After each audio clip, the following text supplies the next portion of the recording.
Welcome to the Deep Wealth Podcast, where you learn how to extract your business and personal deep wealth. I'm your host, Jeffrey Feldberg. This podcast is brought to you by Deep Wealth and the 90-Day Deep Wealth Experience. When it comes to your business deep wealth, your exit or liquidity event is the most important financial decision of your life. But unfortunately, up to 90% of liquidity events fail. Think about all that time and your hard-earned money wasted. Of the quote-unquote successful liquidity events, most business owners leave 50% to over 100% of the deal value in the buyer's pocket and don't even know it. I should know. I said no to a seven-figure offer and yes to mastering the art and the science of a liquidity event. 2 years later, I said yes to a different buyer with a 9-figure deal. Are you thinking about an exit or liquidity event? Don't become a statistic and make the fatal mistake of believing the skills that built your business are the same ones to sell it. After all, how can you master something you've never done before? Let the 90-Day Deep Wealth Experience and the 9-step roadmap of preparation help you capture the best deal instead of any deal. At the end of this episode, take a moment and hear from business owners like you who went through the Deep Wealth Experience. Retired Lieutenant Colonel Richard Howard is a leading authority on U.S. federal government contracts. As a career military acquisitions officer, he oversaw over $82 billion in DOD contracts and has advised and trained over 400 companies as a consultant. Richard is the CEO of DOD Contract, which guides, trains, and mentors small business owners and sales executives through the government sales process. Richard is also the host of the DOD Contract Academy podcast and speaks extensively on the nuance of federal contracting strategy. Welcome to the Deep Wealth Podcast, and I have a rhetorical question for you. Would you love to grow your business? And of course you said, yes, Jeffrey, I want to grow my business. How do I do that? 2 words, and you're not going to see this one coming. The 2 words are government contracting. And you're saying, what? Government contracting? Where do I begin? What do I do? Tell me more about that. And that's exactly what today's episode is all about. You heard it in the official introduction. We have a retired lieutenant colonel in the house and very excited about that. So Ricky, welcome to the Deep Wealth Podcast. An absolute pleasure to have you with us. And there's always a story behind the story. So Ricky, what's your story? What got you from where you were to where you are today? Thanks. At first, thanks for having me on the podcast and having me on for a discussion today. Really looking forward to it. Yeah, so my story is relatively simple. You know, I grew up in Massachusetts and I joined the Air Force after college. I went through officer training school and spent 20 years in the Air Force. And although the first half of my career was flying reconnaissance aircraft and whatnot, and we had a lot of deploying and whatnot in that part of my career, eventually I switched into acquisitions within the Air Force. And acquisitions is the profession of putting companies on contract for the government. I was flying a seat at this point, but now I was working with small businesses, large companies, kind of learning the ins and outs of how the government process works. Through that, there were a few things that stuck out. One was we wanted the best technologies, the best services to satisfy government requirements. And usually that was small businesses, startups, but a lot of them were unaware that the government even bought the products, the solutions they were selling. A lot of people think weapon systems, right? Aircraft and stuff. They don't think accounting or email marketing or landscaping or civil engineering, or even some of the software tech development stuff, cybersecurity, things like that. And those that did know about the process or knew that the government bought what they sold were very unfamiliar with the process because it can be frustrating. Sure. It's something that's been regulated for hundreds of years. And so it's not even close to the process for that you or I might go out and sell B2B or B2C. When I retired, I started a consulting practice, helping businesses, small businesses mainly, sell to the government. And eventually, just in an effort to kind of democratize what I was doing and getting it out to more companies. And that's really what I'm doing on here is I want business owners, entrepreneurs to understand that the government in all likelihood is buying what they're selling and have a way to have access to the process, because that's probably one of the biggest stumbling blocks. So we have our podcast, DOD Contract Academy. We have our website, dodcontract.com, which is for training and coaching. We have some higher end services as well, but that's what we've been doing for the past few years. And that's really the story, just helping businesses sell to the government, bring in additional revenue through government contracting. Wow, what a terrific background. And Ricky, before we get going, I want to take a moment just to thank you. Thank you for your service. Thank you for doing what you did so we can do what we do. And sometimes we just overlook that. So really a heartfelt thank you for going into the services, making a difference. And it sounds like you're really out there doing some things and it made all the difference. So a huge thank you for that. Having been on both sides of the table now, so you're in the services, dealt with those things directly, and now you're where our community is. You're a business owner. You're helping other business owners. I love that. I mean, isn't that after all what entrepreneurialism is all about? We find a painful problem, go out there, we solve it, we help people solve that problem, improve their lives, improve the community around them. So let me ask you this, because I can imagine there's some listeners in the community saying, hey, Ricky, that sounds really fascinating. And yeah, I would love to welcome some government contracts. It's always a but. I'm too busy. It sounds complicated. And the list of excuses just go on and on. Ricky, maybe we can start to dispel some of the common myths that are out there, what people believe. But as we love to say at Deep Wealth, we've got to stop believing and we absolutely must start knowing. So what are some myths that we can dispel right away? Yeah, so there's a few, right? One is that some people have the idea that government contracting is rigged in some way, or that you have to have relationships in place. This is something that's just, hey, general officers are handing contracts. These are the things you hear about in the news when someone does something wrong, right? Mm-hmm. Others have maybe tried and just failed over and over again and just couldn't quite figure it out. So I think the first thing to say is that government contracting isn't rigged. Okay. Mm-hmm. It's just a different process, and it doesn't have to be overwhelming. Although if you look at thousands of pages of federal acquisitions regulations, you might have the opinion that, hey, this is just overwhelming and I don't have time. Really, you just need to understand how the government buys what you sell. Mm-hmm. And that is a very focused path. Okay. So let's just talk about what the facts are. The facts are that the US government is the single biggest purchaser of goods and services in the world. Number two, the government is required to buy from small businesses. And that's roughly 23% of their contracting goes to small business. That's set by the SBA, those standards. The third thing is less than half of 1% of small businesses are trying to sell to the US government. Wow. And it's really a startling figure. So if you take the fact that 23% of the spending goes to small businesses, less than half of 1% of small businesses are trying to sell to the government. And three, the average small business, now this is the 2021 numbers, average small business was making 2.34 million a year in revenue from government contracting. And that's an average, right? So some companies were doing 30 million, 40 million that year. I'm talking small business only. Some were doing maybe a $100,000 sale or 50. But the point being that there is a lot of money to be made there. And there are, relatively speaking, the competition is very low and not many people are aware of that there is an opportunity or the process for it. So I'd say that's the first piece. Wow. And just before you go forward, so half of 1% of small businesses are throwing their hat in the ring and saying, hey, I'm here. Let's talk about this. So that, to me, there's always two sides to a coin. I mean, on the one hand, that's not such great news. But as I read that, hey, business owners out there, this is a wonderful opportunity. It sounds like you don't have a lot of competition when you're going in there to do it. Now, speaking of the contracts, Ricky, and I know every contract's going to be different. You're going to say, Jeffrey, well, it all depends on the area and the scope and what's going on with what the government wants. But ballpark, is there a range of general amounts of the contracts that we're looking at when we're bidding for this? Yeah, I mean, so unfortunately, my answer is exactly as you predicted. But, if we took an industry, let's take software, right? Because, the software can apply to a lot of different things. And it's something, by the way, I've also directly sold to the government. So I'm not just advising. I've sold millions of dollars in software, for instance, and that's why I'm using it as an example. You might sell a software license for $10,000, $15,000, $20,000 to the government, right? But you also, that exact same software tool that you're selling could be a $10 million contract over a couple of years to the federal government, to a different agency. So it can vary wildly. A lot of times, and probably just like with commercial sales, you might sell a small, it doesn't matter whether it's software, it could be accounting services or legal services. You might start off with a smaller contract. So I would say something under $1 million. And for the government, that's a small contract.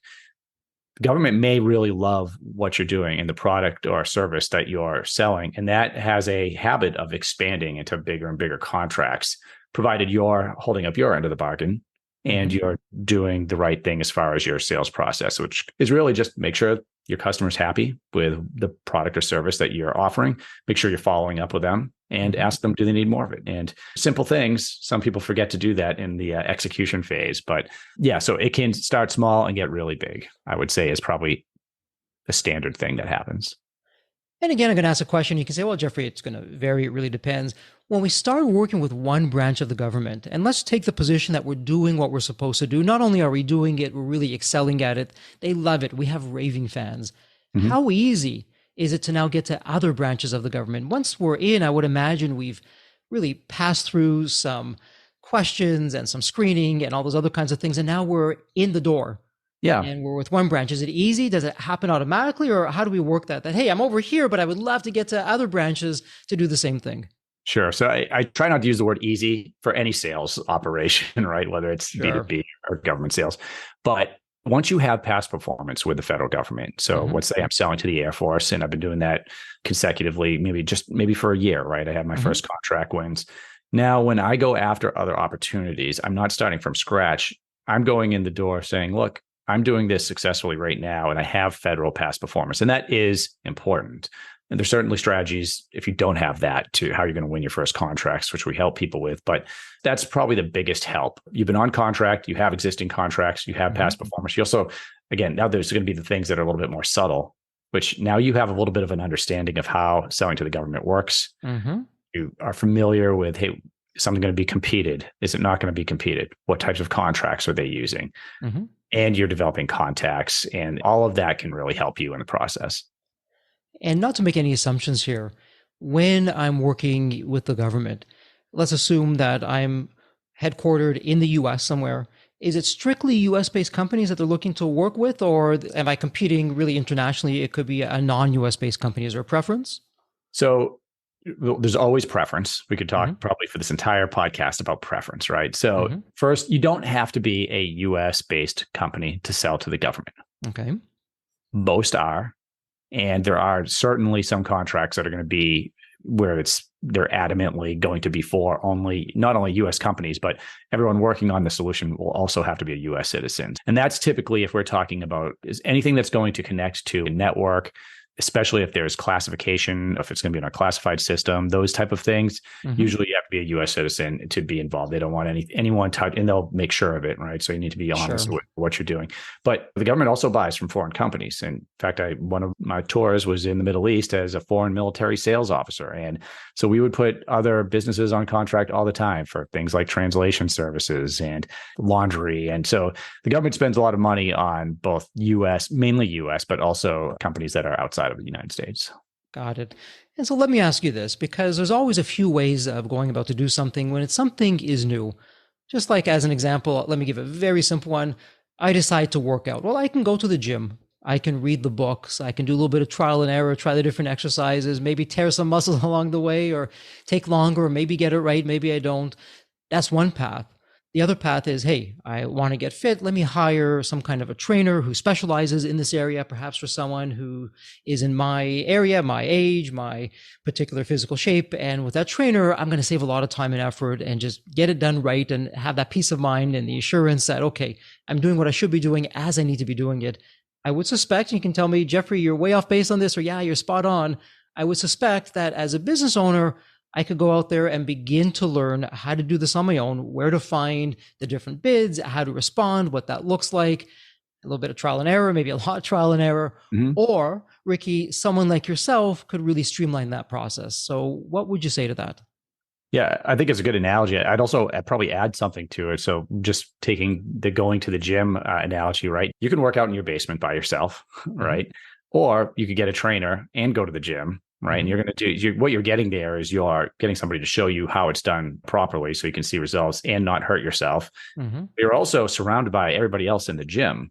Right. So now you're creating friendships and you're being motivated by those other people. Right. So that kind of speaks to our DOD Contract Academy, which is essentially an initial entry for a company at dodcontract.com. Our members that sign up, they get on-demand training, but they also get some of the tools that we've put together, but they also get one-on-one and group coaching through the process. But that helps. So they get to commiserate with everybody else that's either starting out selling to the government, or maybe they're already doing it and how they're optimizing. So they get access to all of that. And of course, it's really going to help you along the way. What I've seen is, and one of the reasons I put that together, companies that try to sell to the government on their own, I would say most of them end up quitting before they ever see a contract. Ones that succeed usually were at it for a few years before they figured out what the actual process looked like. Because I don't think of the government, and most people probably aren't, but some think of the government as a cohesive system where everybody's talking to each other and they really have their ducks in a row. Right. A better way to think of it would be 10 million offices that don't talk to each other that can buy things, right? So if you're looking for a process on how you're going to sell in that area, there are several websites. None of them really tell you the key things that you need to know. So that's what we try to start off companies with. If you have an understanding of where you should actually begin, that's going to generate, and how long it takes and some of the steps you need to take, that's going to generate a lot better result for you. And so when I'm going through this, I love what you're saying. So really, you've set up your own community. Obviously, you have the podcast, you have your own academy. And in that academy, you're teaching me the ins and outs of, hey, Jeffrey, do this, but don't do that. Or here's where to look, here's where not to look. So that process, can you walk us through that, Ricky? How long does that typically take, and what's involved with that? What would I expect? Sure. I mean, well, I guess there's two processes. There's what you're going to learn at the academy, which a lot of that is just how much time do you have to work with us and to go through the training. But then there's how long does it take to win a contract with the government? And what I tell people is be prepared to engage for 12 to 18 months before you see a contract. It's not a short process. This is probably one of the challenges. Can it be done faster? Yeah. Have we seen people in 4 months go on contract? Absolutely. But it's not the norm. And a lot of it has to do with what you're selling and how much time you're going to put into it. Piece of the process that would be a good takeaway for somebody to listen to. And just to illustrate is if you go to like sam.gov, for instance, is the place that you would register your business to sell to the federal government. And when you go there, you'll also see that it's also kind of the repository of where you'll see solicitations. So let's say you're an accountant and you have bookkeeping services that you want to provide, and you might see a solicitation for bookkeeping services. This is probably the best example of why companies fail. You see a solicitation, it wants you to write a proposal. It's perfect for you. You write the proposal, no small feat. It takes time to do that properly. You submit it and you don't win. And maybe you do it 4 or 5 times. And what you're seeing now that you keep reading these and running proposals is that you're starting to see maybe some of the same companies winning those. And it also, now that you've researched those companies, it looks like it was written for those companies. So it's rigged, or they know somebody that I don't, I can't win, right? Here's one of the key differences, and this is the story that I'd want to use to utilize that, is the contracting officer, and this is a big difference between government contracting and commercial sales. When a solicitation comes out, let's use bookkeeping still. As an acquisitions guy, my handcuffs are on at this point. So the solicitation's out, it means that all the requirements are set, all the parameters for scoring and everything else are going to be in place, the funding. I can't have a conversation with you, the business owner, at this point, because that's preferential treatment. And that would be grounds for protest. So even if you ask a question, I'm probably not going to answer it. And if I do, it's going to be through like a public statement on sam.gov. So everyone has access. But you as a business owner, what drives these sales is relationship, influence, and knowing as much about the opportunity as possible.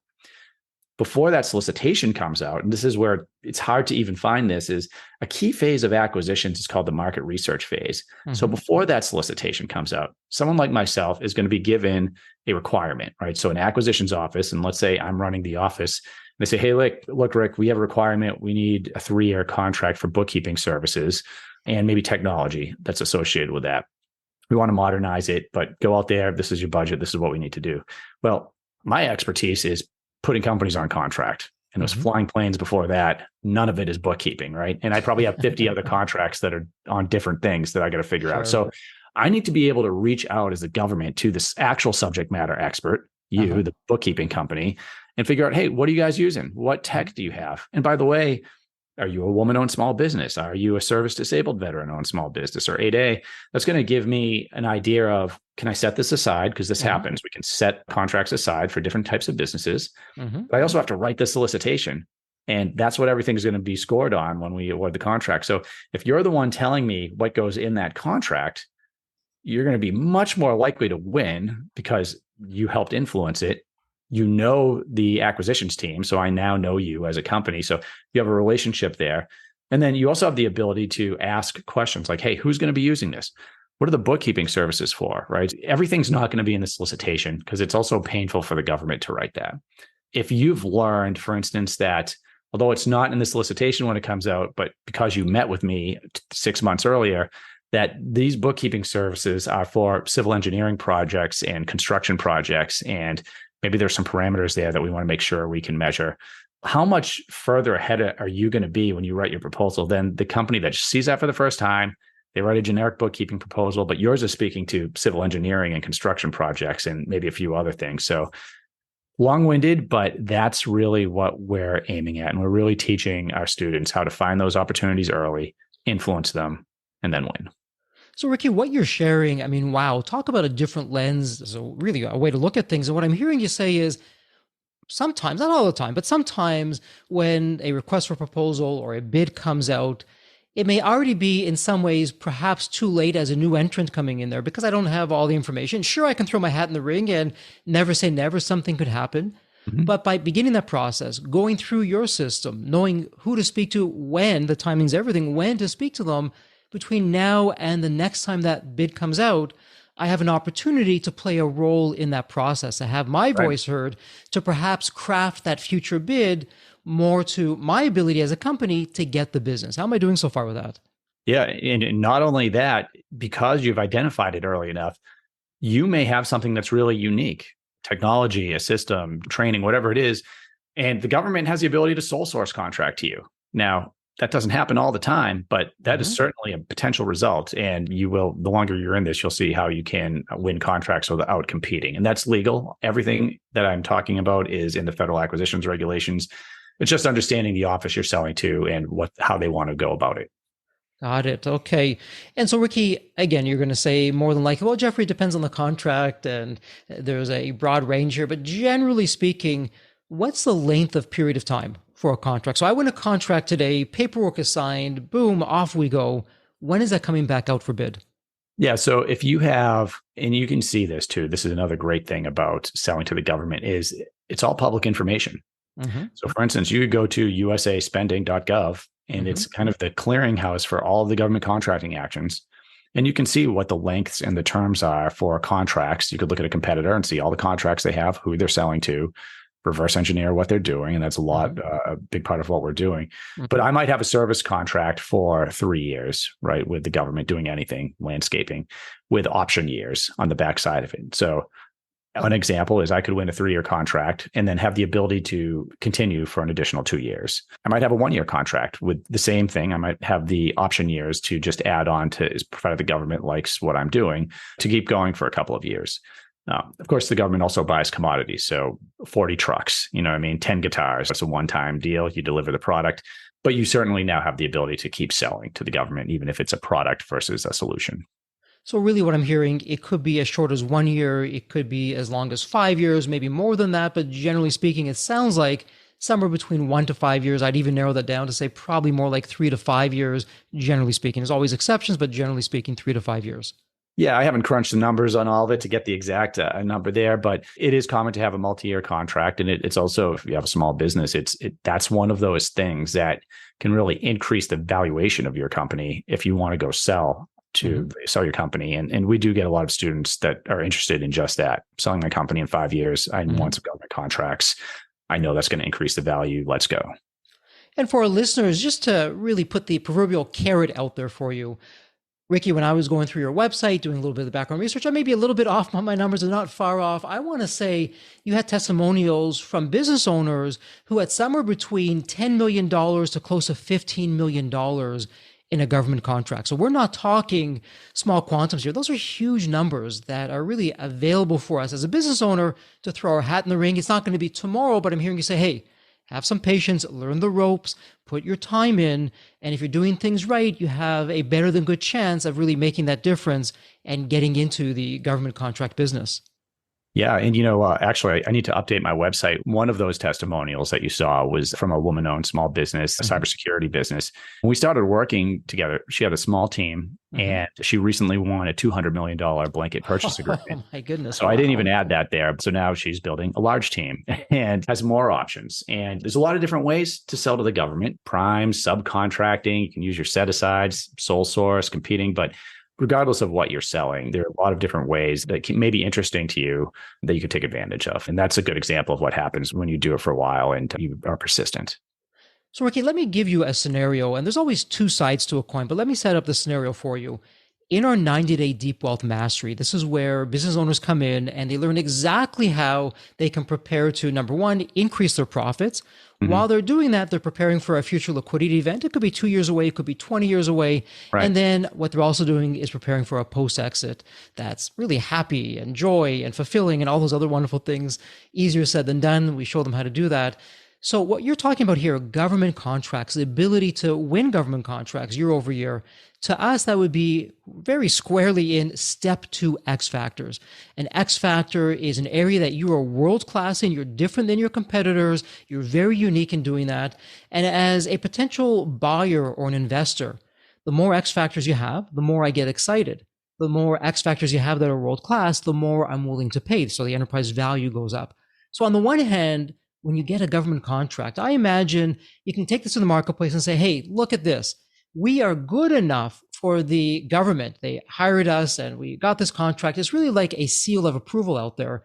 And that does a lot for goodwill and boasting for the profits and the future value and all those other kinds of things. But the flip side of that, if I were a buyer or an investor, I'd say, hey, Jeffrey, that's great. You got this contract, but how do I know you're going to win it again? Because it's an open process and it's a fair process. Just because you won it this year, perhaps you're not going to get that next year. So what would you say in that kind of scenario? Yeah, that's a fair question. And when you're looking at a company and this is what's great. I mean, if I was going to put myself in the position of I'm buying a company, right? And part of their revenue was government contracting, which, as you mentioned, is great because now if you have a commercial source of revenue and a government source of revenue, they can offset each other if one falls and the other doesn't, right? But I can see what their government contracting history is. So very easily and very quickly. So we can go in and we can see, okay, maybe the first company in that scenario, they've only won a government contract. So we don't know if that's going to repeat itself versus company B, they have maybe 5 years, 10 years of government contracting history, and they have 35 different contracts and they're in 7 different agencies. We can see they're recurring. Just like in commercial sales, if you have redundancy and you have multiple endeavors, one can fall off and the others will continue to keep going. And with the government, that tends to be the case. As long as you're doing good work and you have a great solution, maybe you're updating it. If it's a technical solution, you tend to see those keep coming in. And I guess one other point to that, just the power of a government contract and the trust that institutions have in it. If you think, and I talk to a lot of businesses, probably not as many as you, but I talk to a lot of businesses where they have orders from big companies for a commercial product, but they need to figure out how to get the revenue together to actually put everything together for that order before they even get paid because they get an invoice. With the government, for instance, you win a government contract, and let's say it's a big one, and you have maybe it's a staffing project, and you have 100 people you're putting on into a government building to do a particular service. You're going to have the same problem, right? You're going to have to pay those people and invoice the government, right? It can take 30 to 60 days or so for the government to reimburse you. There are financial institutions and banks that are set up just for that process. And if you talk to any of them, they're going to tell you the government contract is all they need in order to give you the money and make that deal with you. So they look at, and we've interviewed them on a podcast as well, a few of them, the government institutions, the banks and whatnot, look at that government contract as one of the most secure sources of funding coming in, because the government's not just going to cancel a contract on you. And if they do, they're required to reimburse you for every single thing that you've done, all of the effort you put into it. So, and though that happens in rare occasions, it does happen now and then, but you'll also, you're going to get paid. So eventually. Wow. So it's really like a promissory note in some ways. When you get awarded a contract, you have some insurance, a guarantee, if I can call it that, for whatever reason. If the government backs out or they cancel it, you're going to have your costs reimbursed. Right. And if you're saying, well, listen, I really run a tight ship here, and this is a huge order for us to be able to fulfill, because it's the government, what I'm hearing you say is there are already different institutions or organizations set up very specifically for this that will help me through that process financial wise, so that when I get paid, I can pay them back and everyone wins. Am I on base with that, off base? Absolutely. Absolutely. So you don't have to go through the process of trying to convince a financial institution to invest in you, that whoever your supplier or whoever you're sold to is going to actually pay you. You just show them the government contract. And for a lot of them, that's what they're going to need. Wow. So what a way that the government has really, it sounds like, gone out of the way. Once you understand the rules, like anything else, there's always rules. When we first got into business, we didn't know things. We had to learn and you figure it out. It takes time. But once you learn things, it sounds like the government is really going out of their way to work with us and to create a win. Let me ask you this. And again, you could very easily say, Jeffrey, it all depends. Tough to say. I could be somewhat cynical and say, Ricky, I'm hearing you talk about this, and it sounds like if I'm doing my diligence and I see in this one area that's my area of business, I have a competitor and they've won the past 5, 6, 7 years, or the past 5, 6, 7 contracts they've won. They have a terrific record of success. It seems like it's going to be hard for me just to knock them out and for me to become the winner. What would you say to that? How do I deal with that? Because I'm sure you must bump into this with your clients. So what's going on there? Sure. I think you're actually pretty accurate there. That's something I'm going to ask myself as well. So we call it the go, no go process in the federal side. It may, I'm sure it exists in one name or another on the commercial side. Let's say I find a contract opportunity early, right? So I know that, let's say your bookkeeping company is coming up for renewal on a contract. I know it's going to be competed at the end of FY24. And you've won it the past 3 times. So what does my P-win look like on something like that? I know there's an incumbent, it's public knowledge. I need to figure out, and there are ways to do this. Is the government agency happy with your service so far? They probably are, if they've awarded you the same contract over and over again. I think the way to think about this is not in a cynical way, like, well, this company's been there 3 times now, so I can't win it. You may say, and I probably would advise you to score that opportunity lower. But the point I guess I'm trying to make is, just because that bookkeeping opportunity may not be the one to go after because there's an incumbent on there, there's going to be 75 others that have no incumbent or have an incumbent that the government's not happy with, or they're brand new opportunities. So when I said the government's millions of offices that don't talk to each other, it's not like one office is going to buy what you're selling. If you were a landscaping company, you would have basically every single military base is going to need a landscaping company to take care of their services. So, I mean, now you're talking about potentially hundreds of different people you'd be selling to. What I would say is, yeah, you may want to move on to another opportunity, but there's plenty of them out there. Got it. And so, Ricky, what I'm hearing you say, I don't want to put words in your mouth. Even if I decide to bid on what may be a low percentage opportunity or a low likelihood of getting that bid, there's likely other bids out there that by and large are going to be the same. Maybe it's 80, 90% the same. I'm just changing 10%. So if I do the heavy lifting once, because this is what I do in my business, this is all I do, that future bids aren't going to be that much more time because I've already put the time investment right up front, and I can make changes and modify for future bids, but I've already put that investment right here today and I'm set to go. On base, off base, what would you say to that?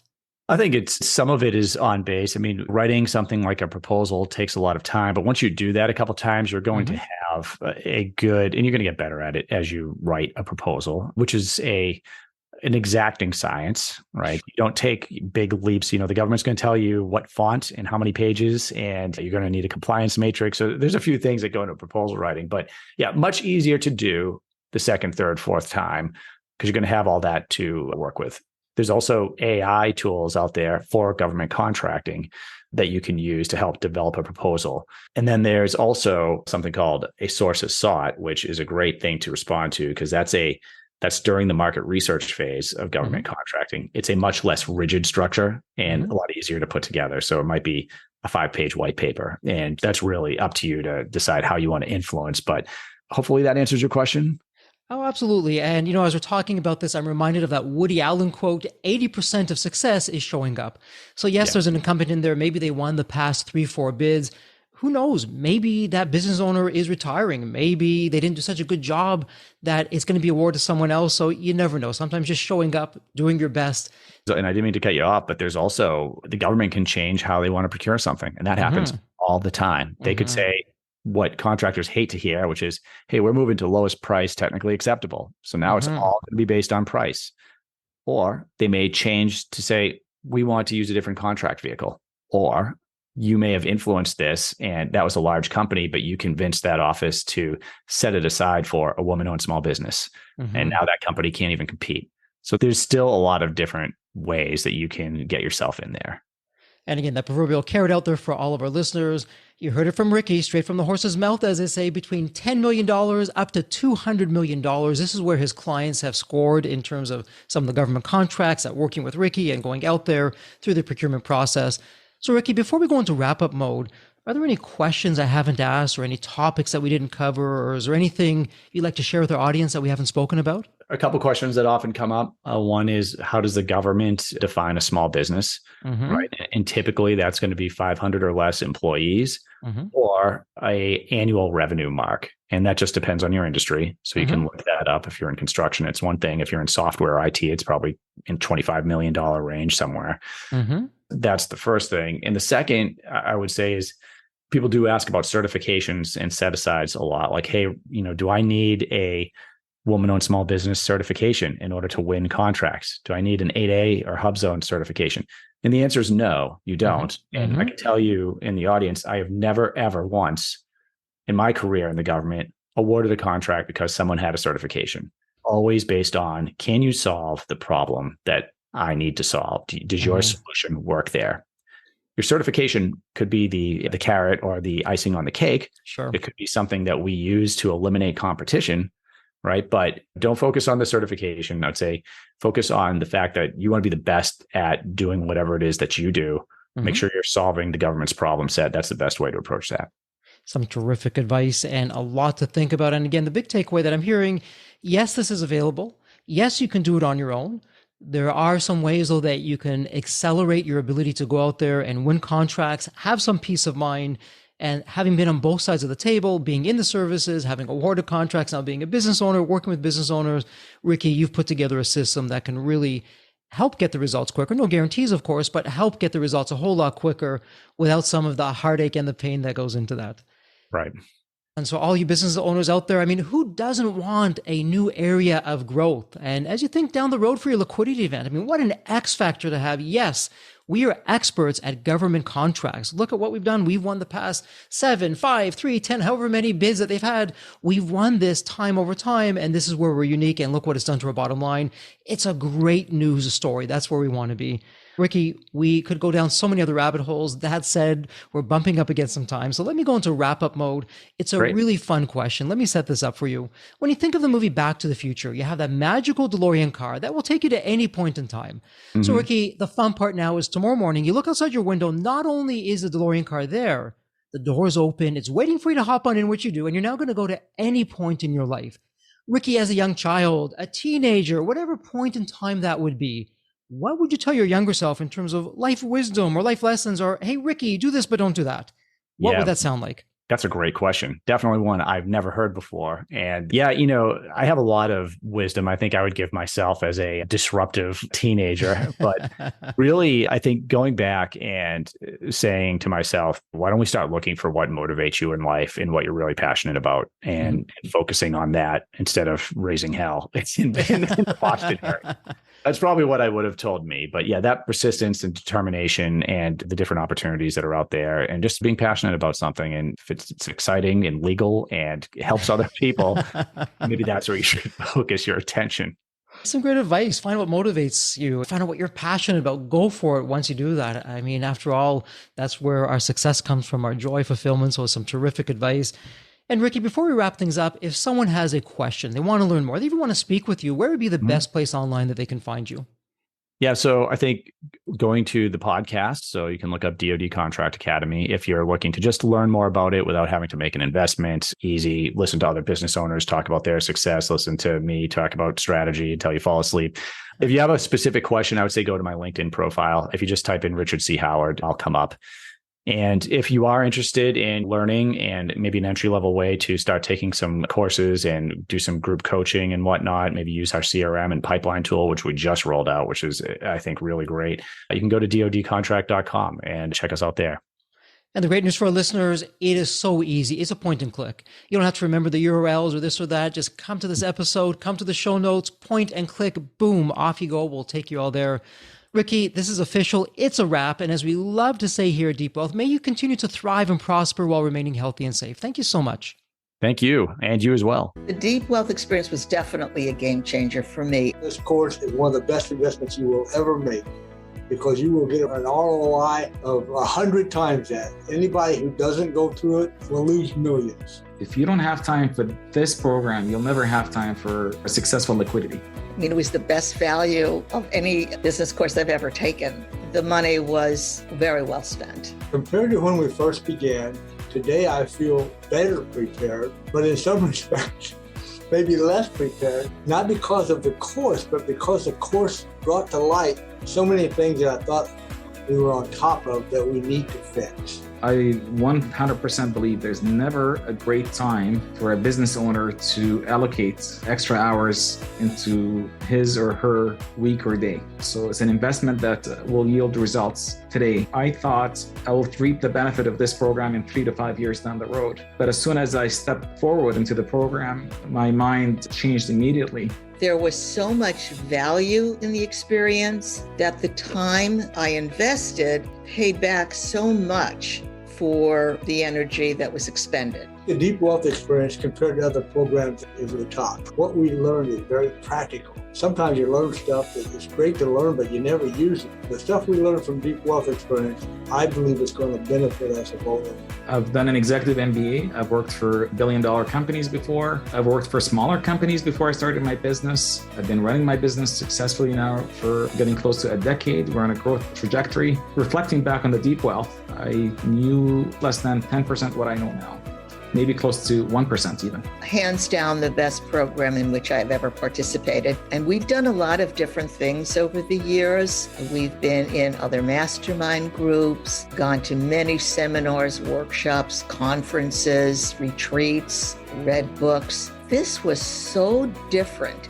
I haven't had an experience that's anything close to this in all the years that we've been at this. It's 5-star, A+. I would highly recommend it to any super busy business owner out there. And Deep Wealth is an accurate name for it. This program leads to deeper wealth and happier wealth, not just deeper wealth. I don't think there's a dollar value that could be associated with such an experience and knowledge that could be applied today and forever. Are you leaving millions on the table? Please visit www.deepwealth.com/success to learn more. If you're not on my email list, you'll want to be. Sign up at www.deepwealth.com/podcast. And if you enjoyed this episode, if it added value, if you walked away with some new insights and strategies, please leave a review on your favorite podcast channel. Reviews help us reach new listeners, grow the show, and continue to create content that you'll enjoy. And as we wrap up this episode, as always, please stay healthy and safe.